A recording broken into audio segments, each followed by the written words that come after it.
చెలి మనసే శివధనుసైనది తొలి చూపుల వశమైనది బలపు స్వయంవరమైనప్పుడు గెలువనిది ఏది ఒక బాణము ఒక భార్యన్నది శ్రీరాముని చిరయసమైనది శ్రీవారు వరమిస్తే సిరులన్నీ నావి తొలి చుక్కవు నీవే చుక్కానివి నీవే తుదిదాకా నీవే మరు జన్మకు నీవే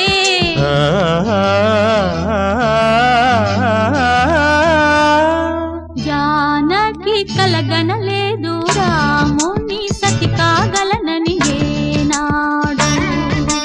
రాముడు అనుకోలేదు జానకి పతి కాగలనని ఆనాడు